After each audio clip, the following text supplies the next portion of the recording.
Click the link in the bio. Homes. What's happening, y'all? Welcome to the Rich Get Richer live stream. I don't know what we're gonna talk about today. I don't know what subject we're gonna talk about today. I'm gonna wait for y'all to comment and tell me what y'all want to talk about. I actually have a class in a half an hour, so I'm going to talk to y'all and entertain y'all for the next half an hour. Get some shout outs, kiss some babies, get some hugs out, take some selfies, because I'm a worldwide international player from the Himalayas. And all we talk about is playing the system and getting that money. But, it's all good. I appreciate it. I want to give a shout out to my peoples.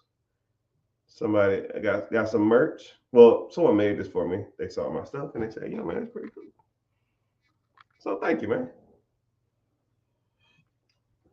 Question: do you wash your plates or bowls or bottles before you use them?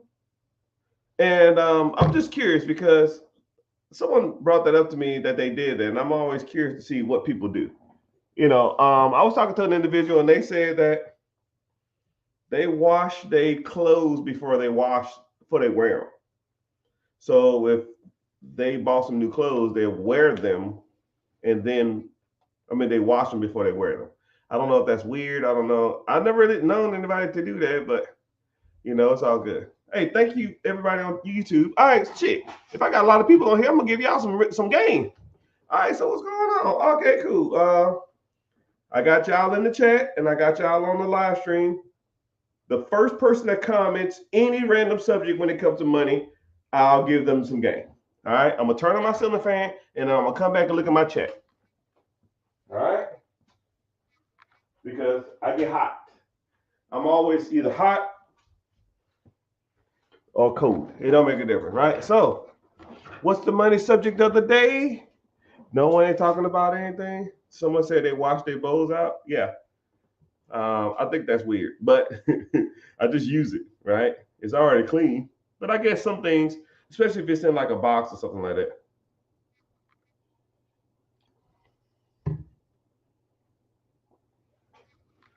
How do you own it? Someone asked, question of the day. First person that asked the question was Make Bruh. Make Bra. How do you own a profitable business when the business is leased?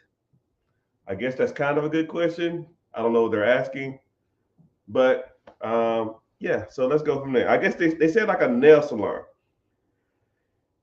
I don't really understand the question, but I'll answer it as good as I can. Okay, so when you have a nail salon or a salon suite or a barbershop or a nail salon or anything of that nature, when you rent out your specific booth or your specific area and you charge a fee. So you have three different sectors.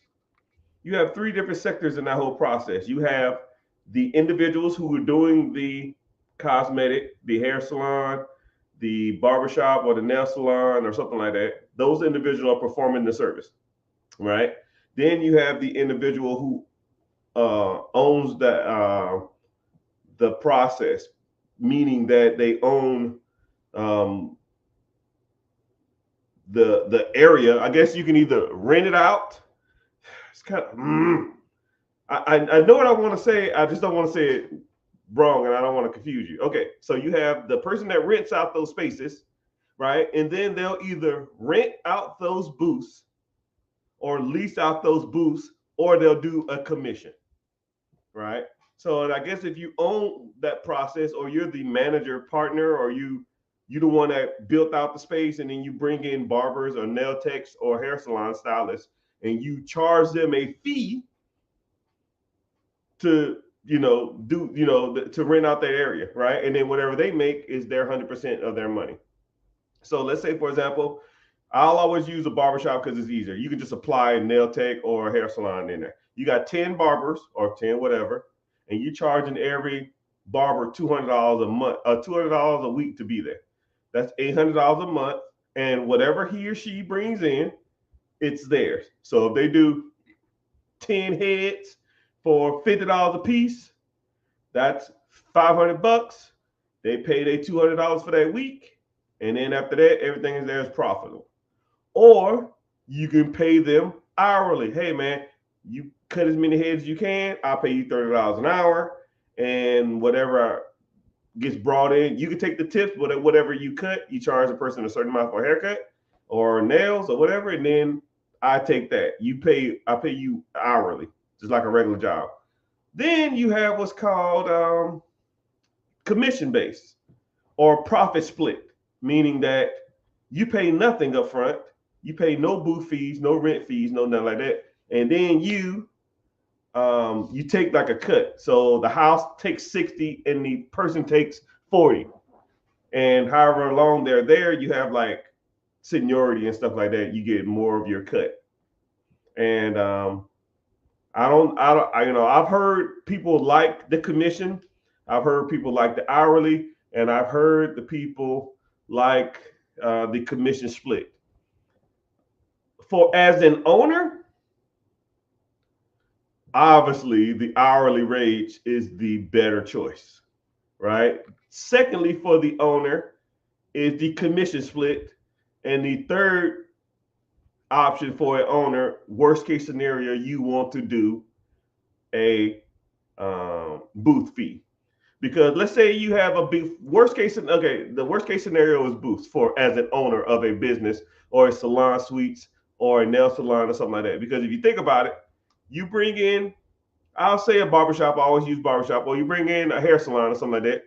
You have 10 hair salon artists and you're charging them $200 a week. 10 times 2 is $2,000, right? And that's a week. Every month, that's $40,000. Every year, that's $448,000, right? And unless you're doing hair yourself, which if you want to, that's fine, but your objective is to get from behind the chair. You want to be the owner, not the fucking worker, right? That's the whole objective of all this. Work less, make more. So if you're still behind the chair, I guess that's cool. You can make all the money you want. But if you're just charging people $200, you got 10 beauticians, you're capped unless you raise the fees. Uh-oh, I see you. I think we're on the same page. Tatiana, come on, holler at me.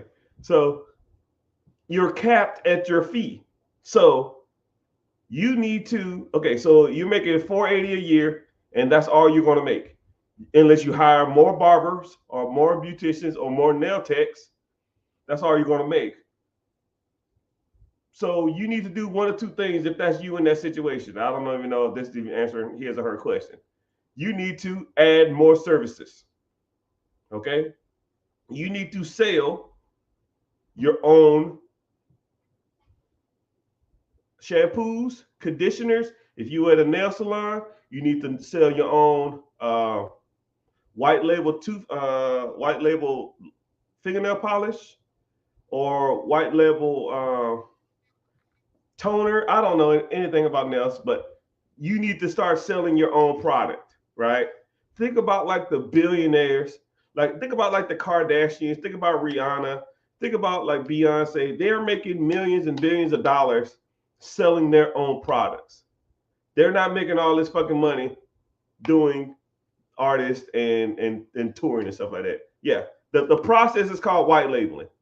And if you want to know a quick overview of what white labeling is, what you need to do is go to just Google white label whatever fucking product you want. Let's say you want to sell shampoo in your nail salon, not your nails. Say you want to sell fingernail polish or lip gloss or shampoo. Just type in white label.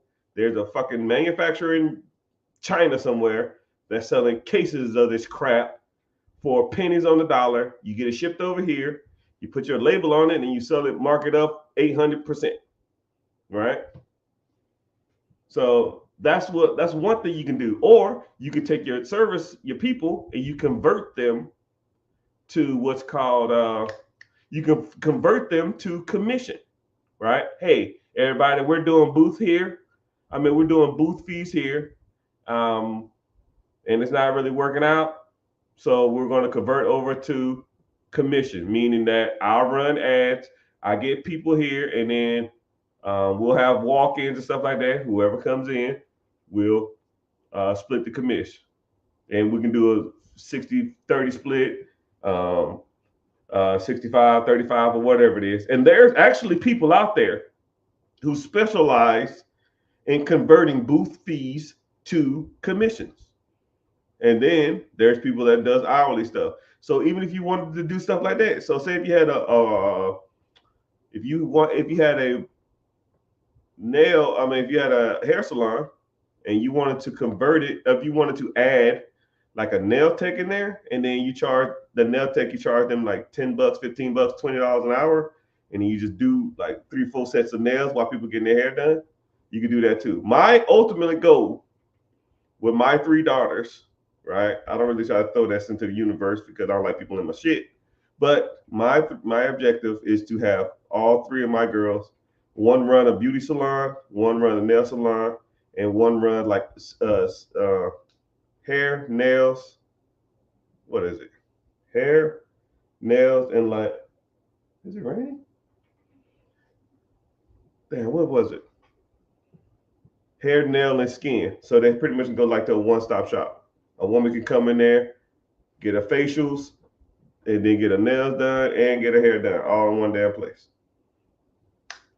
And they can almost be like, you can have individual shops, but they're connected all together, right? And I'm gonna have one of them. I'm gonna have 1,000 locations all over America. No, I'll take that back. It wasn't. It was makeup.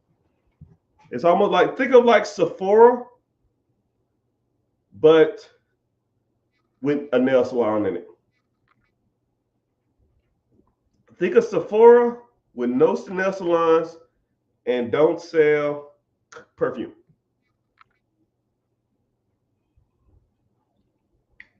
They call that shit Mr. Richards.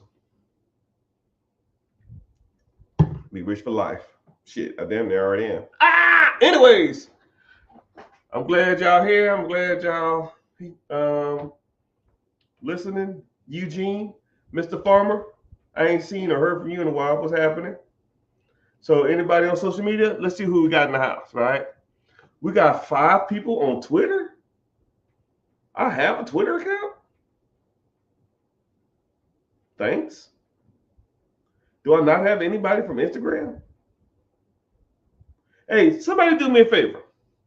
Whoever does it, I'm going to give you a shout out. Well, I guess that's all I can do. I ain't going to cash out you. Somebody just go to my Instagram and watch the live from the Instagram and try to message me on the live or something. I don't know.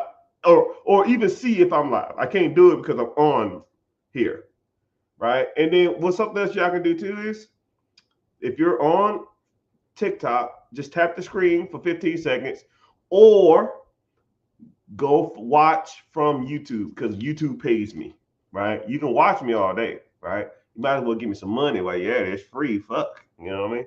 So, gotcha. All right. Mike Knight. Do salons and barbershops perform during the lockdown? C19. I don't know that. I don't know what the hell C19 is. You're not live on Instagram. Who am I gonna fight? Now I'm pissed. Now I'm pissed.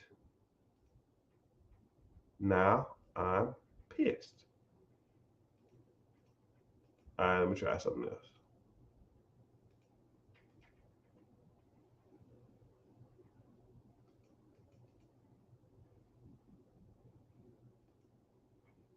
Oh, it said I don't have some software. You mother clucker. You rat turd mother clucker. Oh, COVID-19? Now, yeah, so unfortunately about nail salons and hair salons, anything that was pretty much close face to face was pretty much shut down. But they had COVID relief money and stuff like that. And, you know, my theory on COVID is I think sometimes they'll do stuff like that just to see what they can get away with. Them mother cluckers be always hustling. But that's a whole nother damn story. That's a whole nother story. Jeez. Cut the check. I need money. Lots of money. But appreciate y'all telling me that I ain't on damn Twitter or that I ain't on YouTube. Oh, YouTube. Hey man, just wanted to say hey. I've been trying to learn. All right, well, you the first person on YouTube that commented. Go ahead and ask your question. Midnight Yukasama, whatever. I don't know how to say your dang name, but welcome. I got a class in like 15 minutes. Someone give me a subject, please. I can talk off the top of my head, but when I talk off the top of my head, I feel like I'm talking to myself. Like right now, I feel like I'm talking to myself, so it's weird and it's awkward, and I don't like that.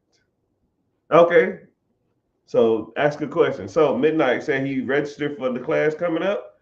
Yeah, so I'll offer a webinar. It's free. Click the link in the bio. Join the free class if you're interested, and we can go from there. What's the best industry to get into? The one that makes money. You know, like think about it like this, man. Best is subjective. What is the best race of people to date? What's the best fast food restaurant? You can say McDonald's, and then the next person say they hate McDonald's. Some people say, what's the best cars? Some people swear up and down by their Fords. I had a Ford 1996 inline six 5-speed. That shit had 300,000 miles on it, and it would outrun any damn car in the world. I've moved from out of state, and I couldn't ship it. It wasn't worth it. But the point is, the best of anything is all subjective, right? You need to look at what you want to do. And once you kind of determine what you want to do, we can build off that. Because everybody's different. Every industry is different. Like, for example, I don't like animals. I'm sorry. Especially cats. Can't stand them. I'll even give you a quick story. I had this one buddy, his name is Ty Rogers. I need to look him up. And I'm going to tell him, if I ever meet him again, you traumatize me when it comes to cats. I was 12 years old. I went to spend the night at his house. It was him and his mom. His mom was the cat lady. She had 19 fucking cats. And I don't know if they gave them damn cats some catnip or something before I got over there, but them mother cluckers was hooping and hollering. I was just like, what the hell's going on? And then it was hair everywhere. I was itchy as hell. I think it was 19. It could have been 40, right? Maybe I was a kid and I was exaggerating. It was a lot. It was more cats than a human being, I feel, at that age should have. Okay? If I had to like put $1 million on it, it probably was like 8 cats, but still, right? It was a lot, right? So then we're eating like spaghetti, and then it was hair.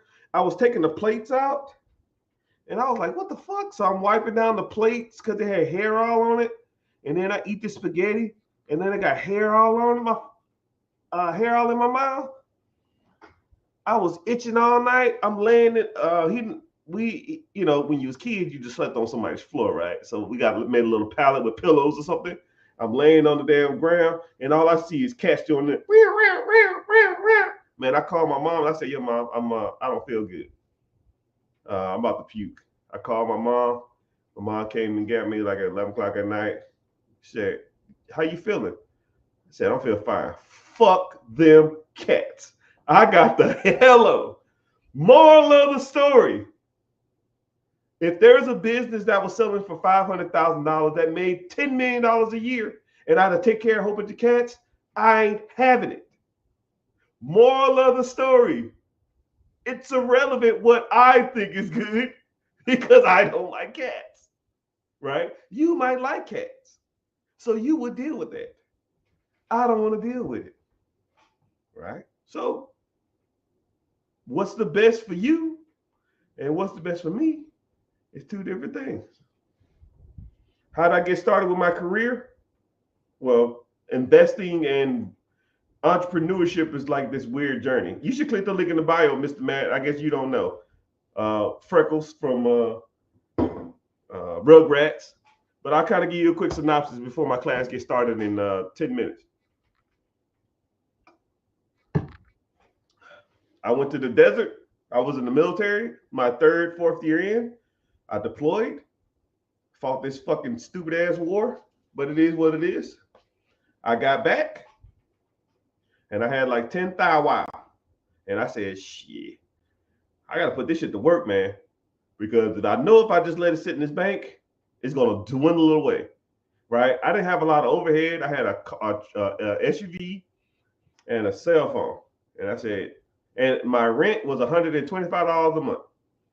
So I probably was only spending maybe $500-$600 a month in overall payments with car insurance and stuff like that. But I said, yo, if I don't do nothing with this money, it's just gonna sit there and do nothing. So I said, shit, let me put this shit to work. Go to the library, get all these fucking books. I read all these books, and I just start.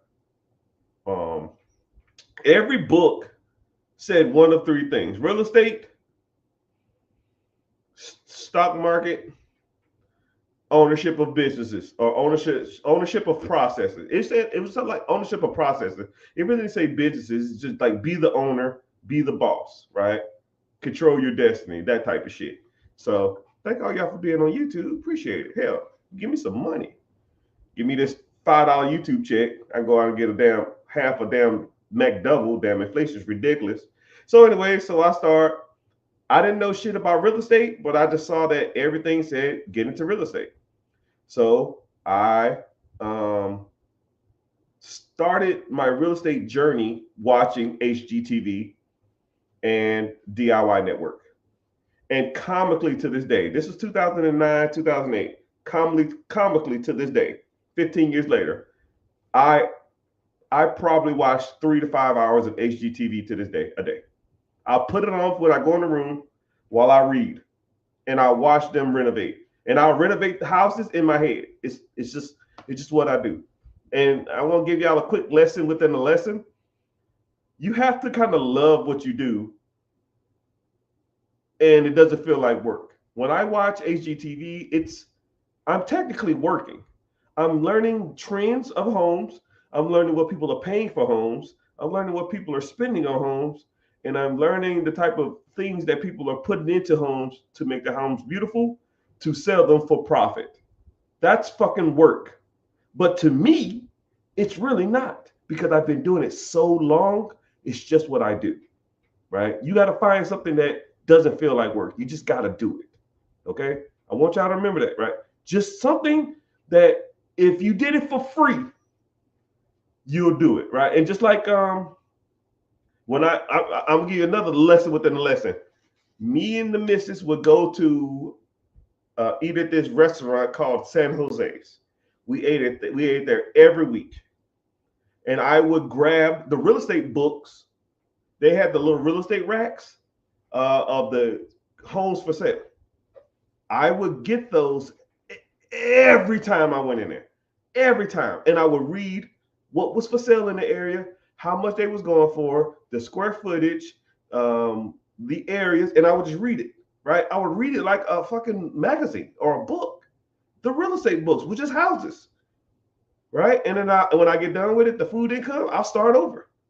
And that to me is enjoyable. It was fun, right? And I hate to say, man, that's kind of boring, right? Yeah, it is boring, right? But if you make it feel like it's a job, you're going to hate doing it, and you're not going to want to do it, right? I found so many deals reading that fucking book and understanding what in the areas are selling. I don't even know if they even have that anymore, right? Some places might do, but the most part. Okay, sorry, I'm on a rant, right? Because I got a class in like 7 minutes.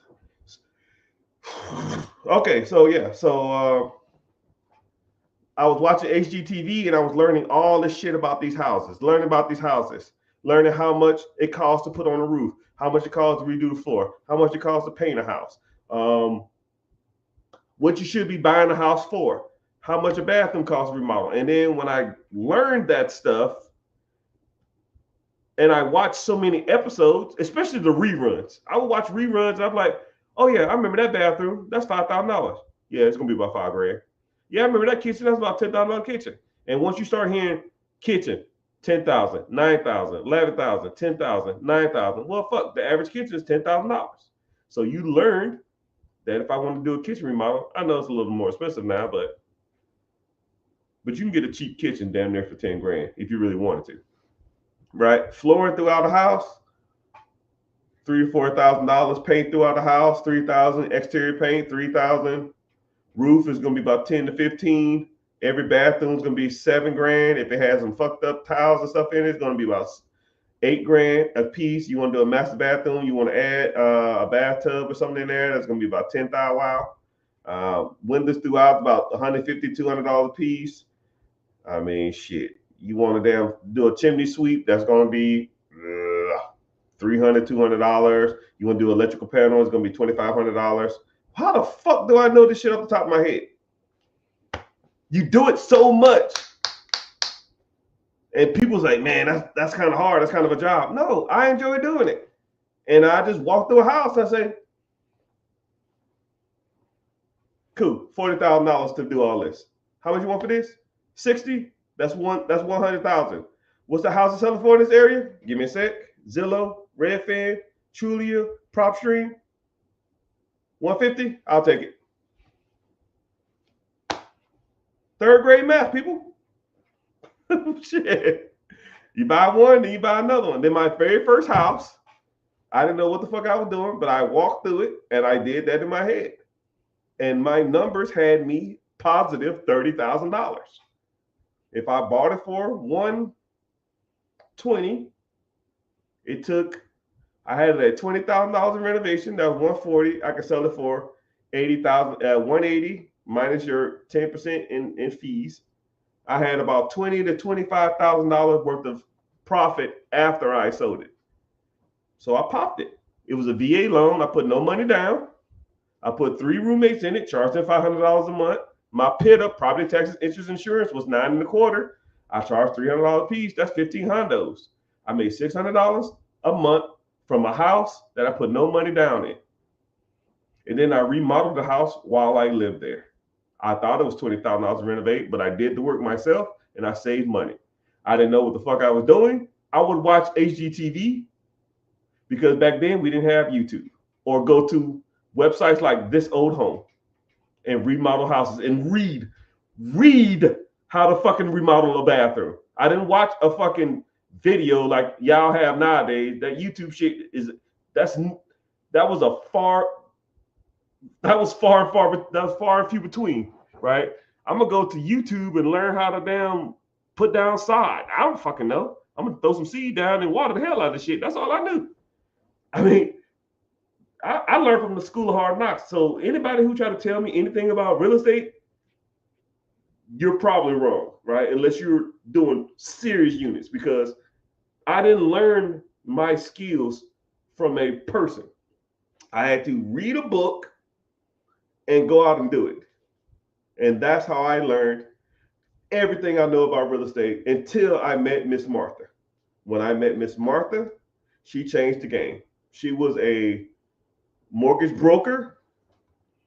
And she was a mortgage broker, and she taught me everything I know about investing. You know, I can buy a house, I can assess a house, I can evaluate a house, but I didn't know shit about like hard money. I didn't know nothing about BRRRR method. I didn't know nothing about fix and flipping. I didn't know nothing about lease options, sub twos, and all other kind of like wholesaling. I ain't know, like that shit was foreign language to me. I was like, what the fuck is this? What do you mean? Yeah, BRRRR, buy, rehab, remodel, refinance, and repeat. It's BRRR, 3 R's, 4 R's. You can actually go to my YouTube page and type in BRRRR, Mr. Richard, and I'll school you. I kind of break it down for you. Actually, I think you can do it on YouTube, on TikTok. And then the sky was the limit. But I got a class to teach. Instagram, who ain't even fucking on the live. I need to fix that. Something's wrong, and I don't like that at all. Because I got a crap ton of followers on Instagram, and they need to be here too. Instagram, X, Twitch, YouTube. I appreciate y'all being here. I got to get off this live. I'm going to stay on this live a little bit more. Thank you for being here. Going to the mentorship. Make sure you like and follow. Click the link in the bio too, everybody. Zane. Later, dude.